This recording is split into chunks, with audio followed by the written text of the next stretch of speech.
Math is completely neutral. Oh, math is good.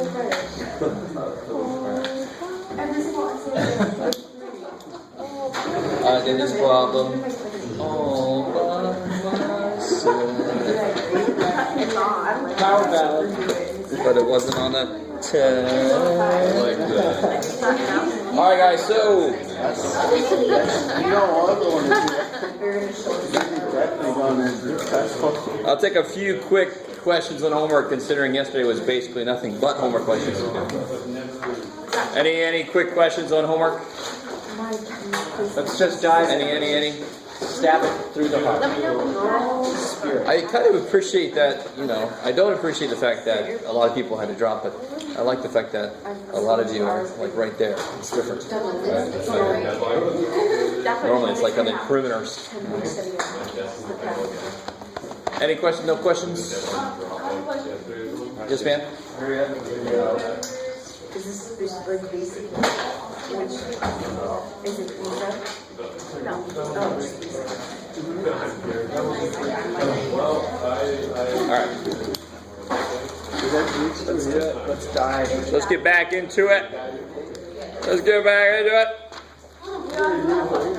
She has a question. Oh, you do have a question? Yeah, 15. You're teasing. What is it? 15 in 6-1. 1561. Oh, that's weird. All right, now what does yours say? What does yours say? Sweet. That was a throwback. That's so funny, right? Okay. Yours says what it's supposed to say. All right. Because we did the other version of this, right? So this is 6.1 y equals e x. There we go. Y equals x, e to the x. And x equals 0. So those are the boundaries. What's that another name for? The y-axis. The y-axis. I love it. If x is 0, that means you don't move left or right. You only move up and down. That is the y-axis. I like it. I like the enthusiasm. So what do I do first? Yeah, okay, so these two, I want to see where these meet. When x is 0, real quick, when x is 0, what's this? 1. What's this? 0. Alright, that's just good to know. Right? We'll see if that comes in handy. So if I do e to the x, let's say x e to the x equals e to the x. What do I do? X equals 1. I like those of you that are saying subtract, but here it's funny. You're allowed to divide by e to the x because it never changes. What can you not divide by? 0. So you can't divide by something that might be 0. Could e to the x be 0? No. No, so you can divide by it. That's it. Right? So, bam, bam, x equals 1. Hey, alright. Alright, so at 1, these two match, right? So let's see if we can start piecing this together. So at 1, they match. And I want to use the y-axis and 1. So at 1, what is this? E to the e. Is e. I like it. So let's put Which e is like 2.7 something. I like it. So there. So which one are we going? There. Okay. Oh, nice. So at 1, and at 0, like we said, it's 1. So it's 1, 2, e. So at 0, it's 1, and of course it looks, with my big ass scale here, what was this? 1. Okay. Whoop. And x e to the x, at 1, it's what? 1 e. E. And we know that because that's where they meet, so I already know the other one, so I know what that one is. And at 0, it's 0. So that looks like this. Now this is a little bit funky, but so I know, and it probably is curving. So I'll just make it a little more extreme. Oh, is this the problem where you have to find like the series? Not yet. This is just 6-1. This is 6-1. Just finding the area between them. Oh. Yeah. So you just The next thing we're going to do is we'll rotate that bad boy around x-axis, y-axis, some off-axis. What would that even look like? All right, so I want that area. So how do you get that area? Subtract. What do you want to integrate on? Which axis? dx or dy? Yeah, y dx for sure. Because there's one top and one Both of my functions are already Related. functions of x. You guys understand? So if somebody forced you to do dy, why would you go, no. Can you solve this for x? Well, Not really. couldn't you do two? Couldn't you do the first one and then the second one? Because like you have the x-axis for a y-axis. If you solved it for y. I'm not sure what you're saying. So the way the functions are set up are telling me to do dx. Is that cool? Oh, Those are never mind. functions. Yeah. Then I'm going to worry about. So I know I have to do dx. I know I have to. So I'm going to put that down for myself. So what's x doing across this region? What's x going from to? 0 to 1. 0 to 1. Do you see? And if I was doing dy, what would the limits be? 0 to 0 to 1 and 1 to 2. 0 to e. All right, stop right there. You see why you put that down because everything's related now to that. If I put that down for myself, I can keep myself straight. What goes on top? Yeah. E to the x minus x e to the x. I like it. The derivative or the antiderivative of the x is the x. So you get. No. Okay, cool.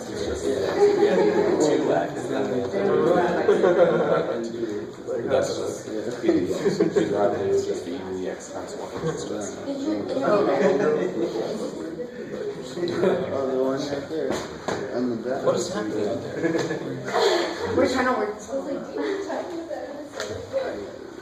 So how do I integrate? So it goes from what? So 0 to 1.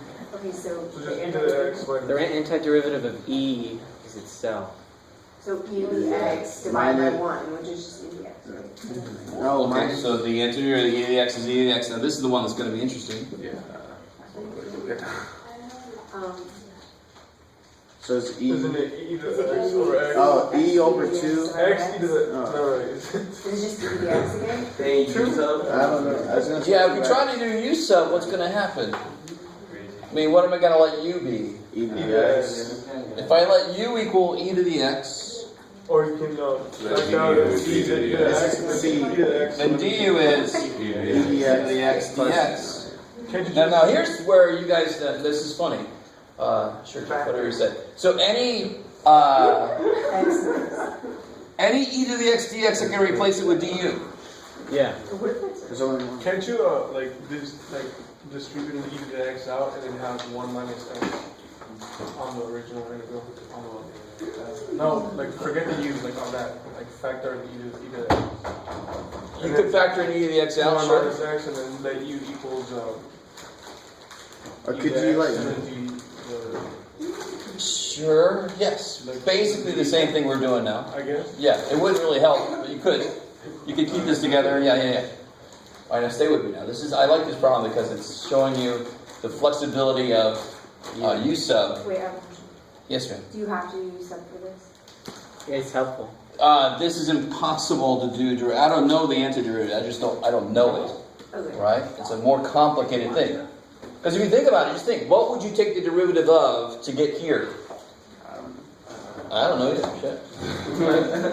All right. So now here's the thing. Then let me focus on this integral. So does it come U minus B? You can try to solve for This is. to you.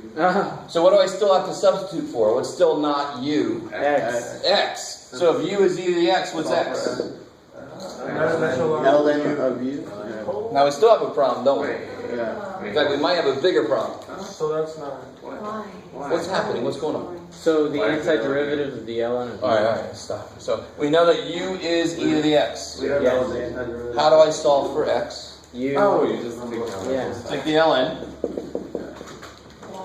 okay. And so then you can replace it. Wait, are we doing Oh, I get it. Yeah. I get it. Maybe that's why they changed this. maybe it should be that one. Because this, so what do I get here? I get natural log of U. U, D, U. U. And then that's That is impossible to do. Well, not impossible, impossible for us. So this is probably impossible. It seems evil, to say the least. I So don't know if they meant this. Maybe that's why they changed it. Maybe it is a new Kali version. because this requires Legit. something called integration by parts, which you don't learn until chapter 7. So I don't know what How do you they use that? Which is a step. I don't know what they meant here.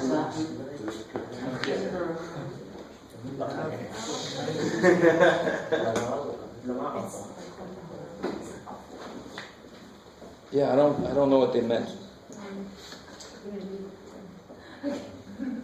Yeah, so I'm gonna let that one go. I don't know if they wanted you. Do they have the interval of ln in the? I really doubt that they would. Yeah, it is back there. It's back there in the table of integrals. So in this problem, I will allow you to do that. So, and for this, in 280, if you're going to take 280, you're going to prove this. U ln u minus u That's what?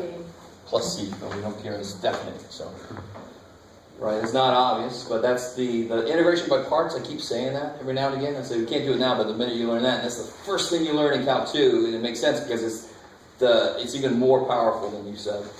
Where U sub doesn't work normally, by parts will. It's kind of crazy. So for this problem, I would let you do that. And this is evaluated between 0 and 1. So now I've got minus, what was U? Yeah. E to the x. So I get e to the x. What's natural log of e to the x? X minus e to the x from 0 to 1. I think about that. I'm not sure if there's another little way to play with that, but yeah. So now you just got to plug and shut. Now you just got to plug the limits in. So cool. Be careful. You do have to plug 0 in because e doesn't become 0. All right. There's a trick. I think of a trick to make that work. What happened to the ln? What do you mean? Oh, what was u? In fact, what's ln of u? Alright. All right. So I replaced. That would be ln of u here, right? Yeah. U ln of u. So I replaced ln of u with Okay. x. And u is e to the x. All right, cool. So this is nice because it helps me go from here to there, and it also helps me go from here to there. All right, it helps me go back. All right, so maybe that's why it was different. That explains that. Okay. Anything else from homework? So that was a evil problem. Who assigned that? Oh yeah, it's me. The federal government. Good thing California changed it. All right. So anything else? Is that it? All right. So I definitely want to get back into 6.2. Okay. So I want to prove the. Well, let's not prove it. Let's do a specific instance of a cone, but we're going to look at it in a different way. So what is the volume of a cone? Does anybody remember? It's like 1/3. 4/3. Yeah, so if I have a cone, make a cone, Jeff. And I got an R here. Yeah, it's 1/3 pi r squared h. How works So what we're going to do is this. You listen to me. You remember? Oh yeah.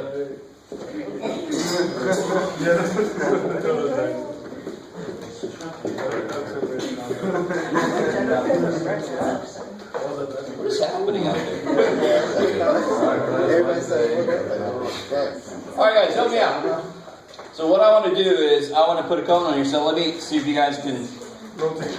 Yeah, we're going to rotate a certain region to make a cone. Isn't it just like a triangle? Pretty much, exactly. So I mean, if I just look at Like half of it. a quarter of this, it just makes this little triangle, right? Good. So if I have, let's see what I'm saying here. Yeah, let's do it here. So if I have this, Somebody know what the equation of that line would be? 2x. Y equals Kick ass. Y equals 2x. It's quick. Y be intercept is 0. That goes up 2 over 1. Y equals 2x. And I have this. What's the equation to this? X equals 2. That's craziness. And then this. What's the equation to this? Y equals 0. Y equals 0. Kick ass. So I have that region, right? That's how they would define it, and then I can draw it. I did that kind of backwards. Now, this is going to take a little... Do I need to split you guys up? No. Alright. This is going to take a little spatial reasoning, some imagination. If I rotate this, Yeah. Which way? I rotate around the x-axis. Okay. Oh, Isn't that third dimensional? What's the matter? What's happening? Like if you throw A it. cone is three-dimensional, is it not? Or else, I don't know how it's going to hold all the ice cream. Yeah. That was awesome. I like that. But if we cut off a piece of it, how are we getting them? Cut off what piece? I'm not talking about cutting off anything. Okay, just. So I'm going to create the shape of a cone by taking this triangle and rotating it. Oh, okay. Right? So again, now this is where this really comes in handy. So if I have this shape, it's not the shape we're talking about, but I can have any shape I want to put there. If I rotate it, and as I rotate it, I actually consider I keep the area that it sweeps through, I keep it. Then I make this volume of the sphere. So that's one thing we could do is, it's sort of like what I tried to do real quick at the end of class last time. Just talk about how to get the equation for a sphere's volume, starting with just half of a circle and rotating it. Right? So that is what I'm doing with this shape. I'm rotating, so it's going to look like this. See if I can do this well enough. Oh, that was good. That's not bad for me. Give me that. Thank you. That's not bad for me. It's still got issues, but oh well. Now you don't have to go draw in 3D, so we're going to do some examples, and I'm going to try to get you down to boil it down to what's important. What do you really need to sketch? What do you need to consider? What's the interval require from you? So you don't have to always draw this 3D shape, especially if you're at least as bad as I am at drawing. But here's the idea. So any x, so it seems to be in control by the x here. Why would that make sense that it's in control of the x? Because at any x, I get this little disk that we talked about last time, right? I appreciate that, I guess. I don't know which way I'm trying to do it. Oh, I see. Right, so we talked the last time about the disk. We talked about this shape here. And this would be dx here, right? Okay, maybe. So what was the volume of this disk? It's Radius? times dx or dx. What's the area of this circle? Pi squared. Pi squared Dx. times dx. I like it. So when I'm applying disks to figure out volumes of rotated shapes, the important thing to figure out is what is r. It's going to be related to the function that defines your shape that you're rotating. Say all that again. The radius, the pi and dx don't care. This might sometimes be dy if I'm going to do like this, right? So now real quick, right there. When is it dx? When I'm rotating it around something parallel to the x-axis. And I have a little handout that's got that as a part of what it says in the handout. So that's an important note. Because we're going to do we're going to do a different method where if I'm rotating around parallel to the x-axis, it's going to be dy. So you got to know which method you're applying. So if you're using disks, this is going to be related to what you're rotating around. All right, so if I'm rotating around something parallel to the x-axis, I could be rotating around this line. That's parallel to the x-axis. I got to do dx. And why is that? Because this disk here, where's there another disk? Is that just going to be any slice? But what are you going to pick? I can pick a value of x, right? So what happens? The disks are collected as they move in the x-axis. That's why it's dx. Does that make sense? Yeah. Yes. Yeah. So I got a little tiny disk right there. Look at there's that little tiny disk. I'm going to add the area of that little tiny to that one. And then just add, right? Yeah, so we're doing the... So why does it make sense that we're going to use an interval? Because intervals are just continuous addition, right?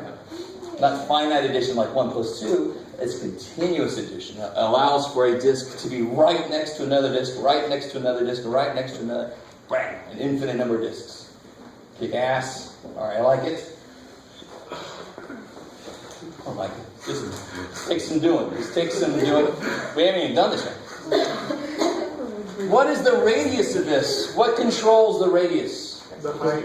So for any disk, so just pick an arbitrary disk. So this is some x value. What controls the radius?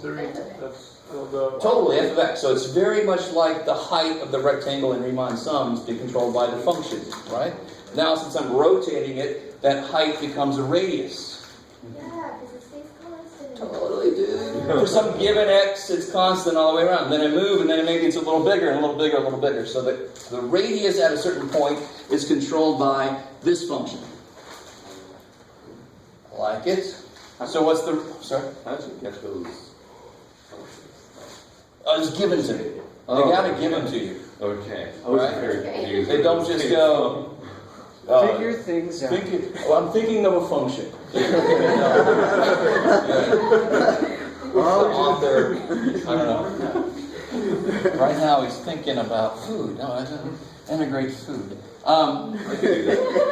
So integral. So we're doing dx. It's going to be, so just to remind you guys, this is what we came up with last time. The little element of volume is going to be pi r squared times dx. So everywhere here, so what I really have, dx of course is infinitesimally small, but it's not 0. So I have all these little, I can't draw this there, but can you imagine that is there? Yes. Okay, thank you. I can see it. So if I add up all those, little volume elements, what is the integral of dv? I'll get the volume, right? Equals this integral. So what's r? R cubed over 3.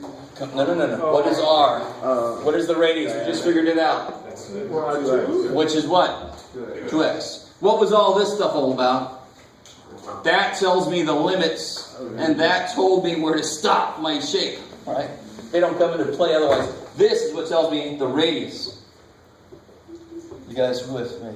Yeah. What's the radius at x equal 1? How far out do I go? 2. 2, because that's what that says, right? Yeah. Alright, so the radius is 2x, and that's all I really have to figure out. Well, in the limits, but that almost is always just kind of given to me somehow. So I go from what to what? 0 to 2. Yeah, x goes from 0 to 2. And then it's pi times r squared.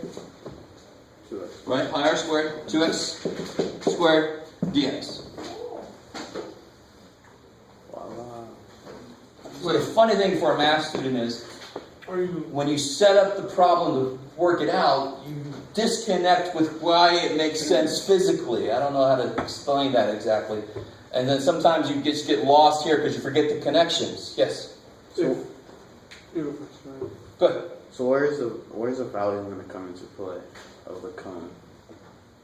Is everybody cool with the fact that this is a cone? Yeah, but you're using the function of it. Yes, so what we're going to do is, we're going to first do it this way, and then I'm going to step back and realize what the, I already know what the shape of this is. I'm going to just go and use that formula and see if they're the same.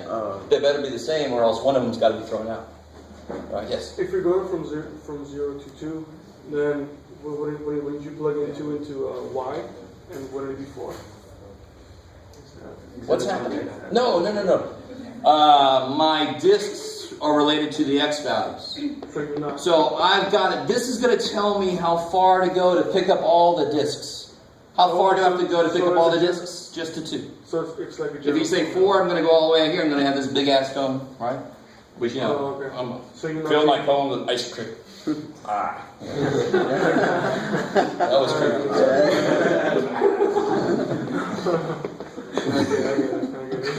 It's pretty much the first thing they tell you in teacher school is don't do that to the class. Teacher school. So anyway, 4 pi. What can I do with 4 pi if I wanted to? The 4 pi. Pull it out, right? Because it's constants. So 4 pi integral of X squared. X squared. And X squared is easy integral.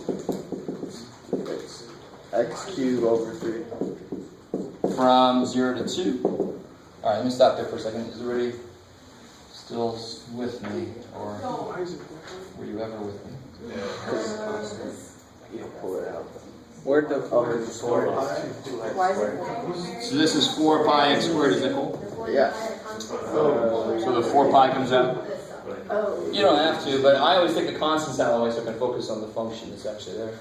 Oh. Right? The integral only cares about the x shit, so let me just get everything else out of the way. Am I really blind? I don't see it. Why is that? 4 pi? What's 2 squared? Oh, never mind. What's that? So what do you get here? 0 is going to make it 0, so screw 0. I'm going to get what? 8 over 3. 8 times 4? 32. 32 pi over 3. Right? Yes, ma'am. I still don't get what Oh. Oh, okay, watch. You ready? You ready? So, to get the volume of this, I'm going to add up all the volumes of these that sit here. Is that cool? You guys see that? So right here there's a disk. Right here there's a disk. Right there there's a disk. So I'm going to add them all up. I'm going to move along the x-axis. So when I'm here, like I said just a second ago, when I'm at 1, what's the radius of the disk? 2, because that's how far out I got to go to get to this line. So just like the function told me the height of the rectangles when we did the infinite sums to figure out the area, now the function is telling me the radius, because I'm rotating now. So it's not just the height, it's a radius of the disk. The radius is controlled by that. So if I move my arm up, 2 inches, and then I do rotation, isn't the radius going to be 2 inches? Yes. So how far did I move up? I moved up that much. So the radius. Why is it 2x though? Because is the radius the same here as it is there? No. No. Oh, okay. That's what tells me how big it is. So as my x increases, so does my radius, because it takes longer to get up to the edge. So it's a function itself? The radius is a function? Totally, the radius is a function, because, and think about it, we could do a sphere, and I could break it up into little circles. So over here, what would the circle would be smaller, and they'll get really small at the edge. So I got small circle, they get really big, and then they get really small. So the radius would be whatever that function is. That would be the radius of each of those little circles that I can cut it into. Yes? So then how come the integral just ended up being pi times 2x squared? Because, again, these disks that I'm adding up, so this says add up the disks, right? That's the idea. The disk has a volume of pi r squared times the thickness. So just the disk, not the entire cone. Exactly. So so it's sort of like, it's exactly like when we first started doing integrals, and we said, all right, let me take the area of each of these rectangles and then add them all up. You with me? So now what we're doing instead is, I'm going to rotate this bad boy. Oh, this will be exciting. All right? Well, that's not too bad for me. I'm going to rotate this bad boy, and then I'm going to add up all these little disks, not rectangles, but these little disks. So I'm going to add these. So as I move along, what tells me how tall this disk is, or how wide it is, the radius of it is the function itself tells me how Which is the radius as well, because it's not.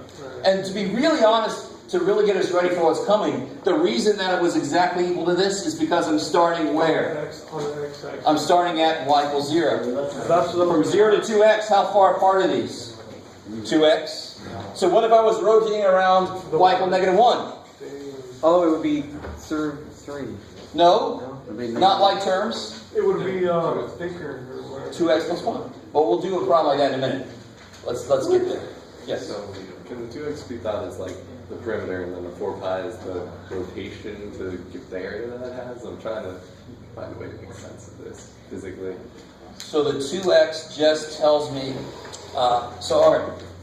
So if I was at x equal to 2, and I know I want to go out to this line, how big would the radius be there? It would be 4, right? Yeah. So then I have this disk at 2, I can draw this disk.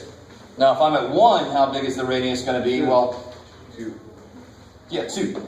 So now I have the radius of 2, and I can draw this disk. Right? So if I add all those disks, all the possible disks up, this little tiny dude, this sort of middling dude, if I add them all up, I'm going to end up with the volume of the cone.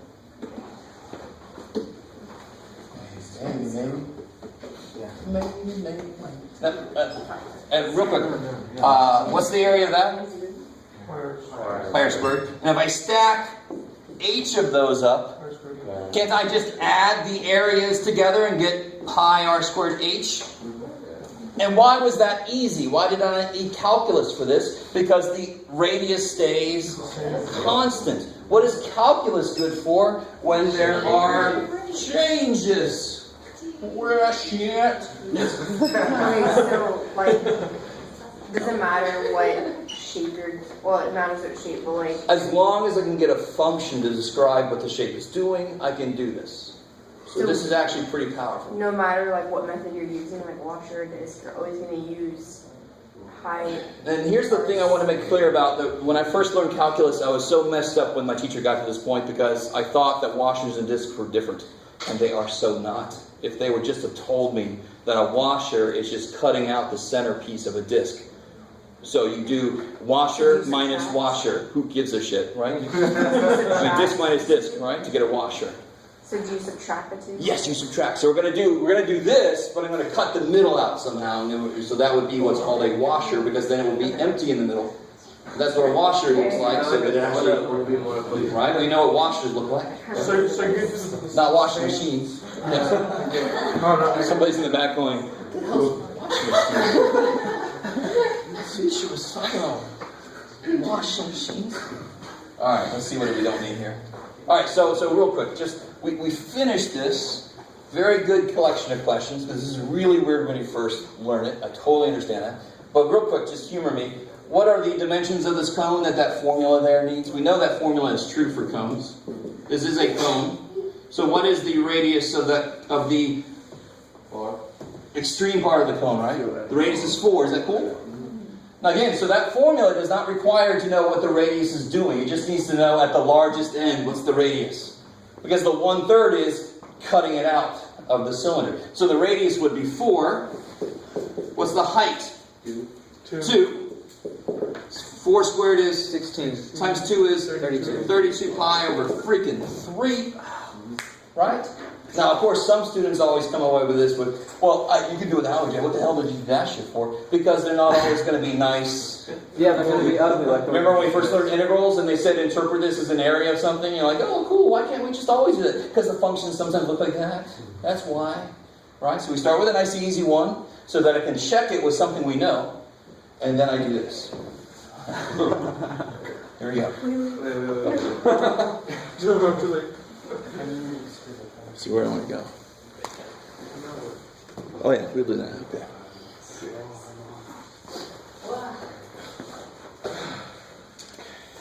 This was not as hard as I thought it was last night. No. This looks remarkably. I was reading it last night and then kept like freaking. What's most important here, this is still brand new to all of us, obviously. I'm going to continue to try to point out what's the most important things that you need. What does the integral need? So what do you need to do for the sketch so you can figure out what the integral needs from you? All right? That sounds like a Uncle Integral. A horrible. Oh, look. He's weird. All right. Don't ask what you can do for the integral. No, don't ask what the integral can do for you. Ask what you can do for the integral. Alright. So let's do something.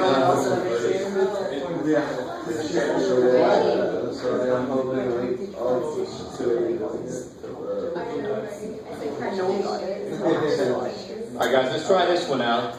And then I got a little something we'll try here. A little something.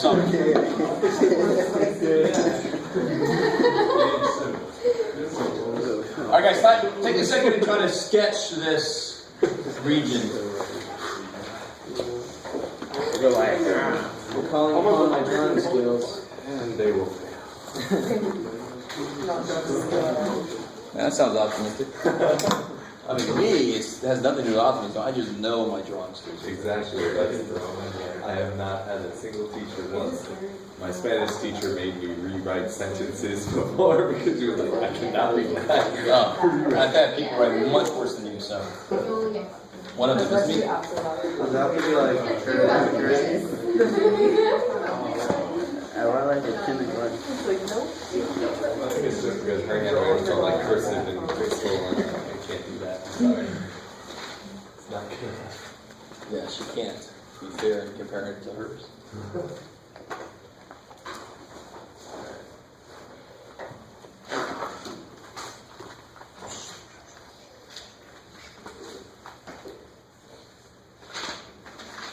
So this isn't that big of a step from what we just did, but it's different enough to realize there's no formula to check against like we could with the volume of the cone formula.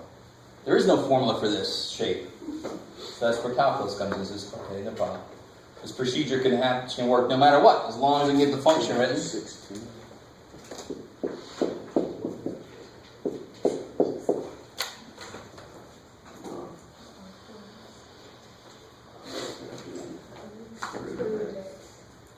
So square root of 0 is 0. Square root of 1 is 1. Square root of 4 is 2. So there's that. And then x equals 4 is there. And then y equals 0, of course, is the x-axis. So it's basically the same thing we just did. Just now the radius is defined by a different function. A function that does not allow for a well-known volume formula to check against. So too bad for us. So I want to rotate this thing. I'm going to do this without actually drawing the 3D, just so you realize that you don't need to. You just have to visualize what's going on. First thing I want to point out is when I rotate this, it's going to sound weird at first. I want to see if you guys see this. This shape is hugging the axis that I'm rotating it around, right? So there's no hollow middle. It's solid throughout. This is what the book would call the disk method.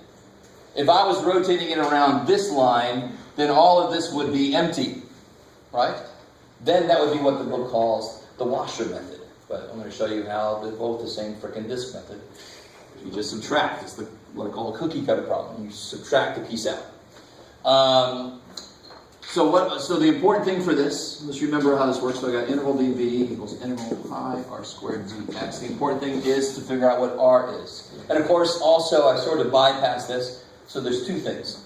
One, dx or dy to what is r. So what is r? Right.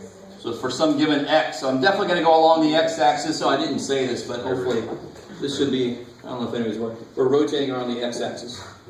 It's very bad. I'll tell you what, we'll do this problem and we'll rotate it around the y-axis and we'll see why that's not a big deal. All right? Say again?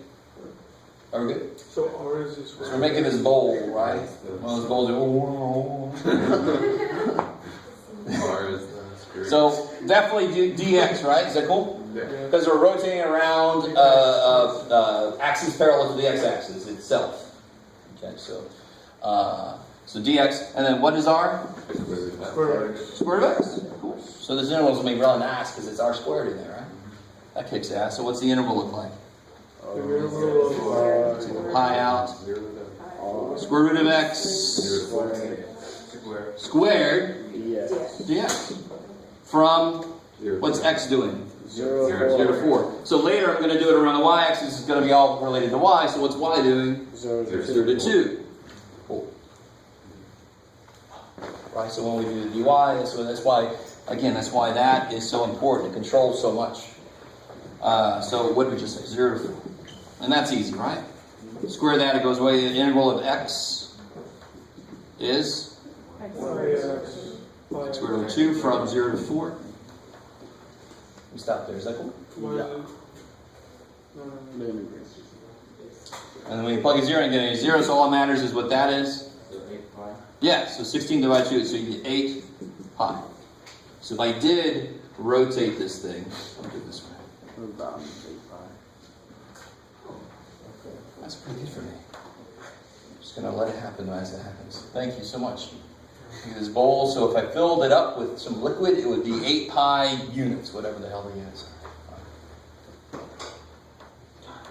Alright, cool. I like it. Sweet. Not too bad, right? Not yet? Okay. So let's do 2 things. Let's do this around the y-axis, and then I'll make a washer problem out of this, and then I'm going to let you try to do some of these problems on this little worksheet. Oh, I thought it was the same. So we're done with that problem, right? I thought you were going to do it for Y. Oh, we are. So that problem's done. So let me see. So when it'll be x equals y squared. It would be y, it would be 3 y. Let me leave that there. R would be 4. So now we're going to do this. Same stuff. I don't know how to erase this. So x equals y squared. Y equals square root of x. X equals 4. Y equals. And actually, what I'm going to say now, I think x equals 0. Well, let's see. Let me see. Well, yeah. Okay. Let me see if you guys get this. If I rotate the shape that I have now around the y-axis, which is not what I was thinking about doing originally, what actually happens now? The middle will be hollow, right? Yeah. Let's see if we can handle this. All right. So the way you do this is almost too easy. If I rotated just this shape around, I get a big block of cheese, right? So you'd subtract the difference. And then I subtract what I would get if I rotated that thing around. I would subtract this volume from that volume. So the way it works, let me show you why this is important. So what controls, there's an R for this one. And you see now how I'm drawing from the y-axis? Because now I'm rotating around the y-axis. So as I move along the y-axis, the radius changes. Now, of course, this radius in this problem is not going to change. It's always going to be 4. So what do you think I'm going to call it? The outer radius or the inner radius? Outer. This is the outer radius. Because I'm rotating this bad boy like that. Oh, crap. Right? Screw it. That's weird. Right. I celebrated too early. Right. So that's the outer radius. And in this case, it's going to always be 4. Is that cool? Let me stop there. All right. Now, alternately, I'm also going to have then, what do you think? Inner radius is another way. Right? Inner radius, and what's that inner radius going to be? Now, considering that, we're going to do integral what? dy, because I'm rotating around something parallel to the y-axis, which happens to be the y-axis. So I think somebody said this a second ago, and I didn't mean to just keep going, but I'll make sure everyone understood why. If I got integral dy, I need a function of y. Solve for x, you get y squared. So what is the inner radius going to be? Y squared. Y squared. Cool. Let me stop there for a second. I like the looks in some of your faces. You're all like, the hell is she talking? This, I keep saying this, but that's so freaking important to really, early on in the problem, you got to figure out what the hell this is. Because it's going to control everything. So if they give you the function a certain way, and you know you want to do y, you got to make sure it's solved for x, right? You need a function of y to throw in there. So the inner radius is going to go from here to the curve, which is y squared. Yes? How did you know that x equals y squared is the inner radius? So are you cool with me just drawing this line here? Is that cool? Yeah. Okay, good. So that's the inner radius. So that inner radius goes from x equals 0 to x equals what? It goes from x equals 0 to x equals this. Oh, the whole thing? Yeah, because what's it do? It goes from here to there. It doesn't always go to the same number, does it? It goes longer here, but it goes really shorter there. It stops here. That's the inner radius. The outer radius is always 4 because it always goes the same amount. But what's the inner radius do? It doesn't have to go very far at all here, right? In fact, the inner radius here is 0. Because it doesn't go anywhere. Here it's very small. Here it's very big. Okay, so that's why it's y squared. So And it's controlled by this. And what is this function in terms of y? Y squared. So over there, oh shoot, I erased it. The one we just did, square root of x was the radius because I needed a function of x. Right? I needed to know what y was doing. Okay. So in this case, let's see. So I got so here's the way it works. It would be pi r squared dx for a single disk. So now I've got an outer disk minus an inner disk. And do you guys notice what you could do there? Couldn't you take just factor out pi and dx? Don't they both have pi and dx? Yeah. So you can't just take a pi out, you can take a dx out. I just put dx there because that's normally where it goes, right? So that's the way it's presented in the book. But look, that is a disk, right? With dx, and that is a disk. Disk. Dean's me on check something. I didn't see the picture, and I don't want to. Are you guys still kind of with me? This is what I want to make sure you understand. This is, if you get discs, then you certainly will get washers because they're the same damn thing. You're just subtracting one disc from another. You're subtracting the middle out of something. So that's why I call it a cookie cutter problem. You remember these kind of problems where they gave you like a trapezoid and they cut a triangle out of it and find the area that's shaded. So you did the trapezoid minus the area of the triangle. That's the same thing we're doing. We're taking the volume of the cheese wheel, rotate the big cheese wheel, minus the volume of this wine glass in the middle, and then you're left with more like a tequila glass. Tequila is much better, right? I go for tequila more than wine, so I'll go for that. I don't know if you guys are with me or not. So this is the formalization of it in the book, and normally it's the way it's presented, but this is nothing special. You think about it the same way as you would you think about two discs at once, right? Glad I said that. So what do I put out here? What do I look at to figure out what goes here? Yeah, because I'm looking at y, right? Y goes from 0 to 2. I can take the pi out. What's our outer? 4. So what I'm going to put here? 4. No. 4 squared, 16. 16. And what's our inner? Y squared. So I'm going to put y to the 4th. I'm going to square each one, right? Because they are parts of pi r squared stuff. And then that's a very easy interval. Yeah, times, well, dy. Yeah. Cool. Yeah, and I put dx, but dy, who cares? The thickness, whatever the thickness happens to be. How do you know what to apply that when you... Whenever, let me see if this makes sense. This is why I said this earlier. See how this hugs the axis and rotating around? Does this shape hug the axis I'm rotating around? No, it doesn't. So there's a hollow middle. I've got to have an R outer and an R inner. Alright, I like it. That is the volume of each disk. SDV. Interval dB? Yeah. This is the volume of each disk. This is the volume of the whole thing. If I add up all the disk volumes, I get the whole volume. Just like if I add up all the rectangle volumes, areas, I get the whole area. Right? Got to take a step back. So let's finish this out real quick. So I get pi times 16y minus y fifth over 5 from 0 to 2. When I plug a 0 in, everything's 0. That's cool. I don't have to worry about it. So I get 32 pi minus 2 to the 4th is 16 times 2 is 32. 32 pi over 5. Now watch here. You remember what I said earlier? 5 fifths of 32 pi minus 1 fifth of 32 pi is 4 fifths of 32 pi. So it's 4 times 32. 4 times 2 is 8 times 3 is 24. 128 pi over 5.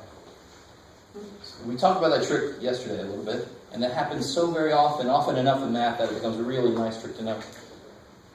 Sorry, okay. Where are you getting 0 to 2? I thought it was 0 to... Oh, it's dy. It's dy. We're going along the y-axis now.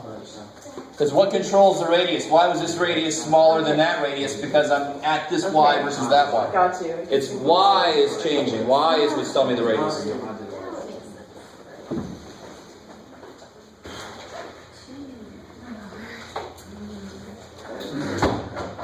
I'm going to watch that video again. Yeah. That's a good idea. Alright. Didn't I say I was going to do one more? Let me think. No. Screw it. I'm gonna let you guys try some. Cool. You said you were gonna do X-axis and then something else. Well, this one was both. This was a washer and a y-axis at once. Yeah. So I did a twofer. Oh. So I held up my end of the bar. Yeah. So I think I understand how. Oh, is that your old? I guess we'll find out.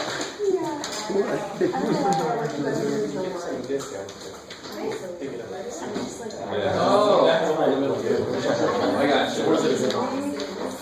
So that actually is the wrong way to get it. With the compact washer. CW. And then everybody plays that show. Squared at 1. Anytime.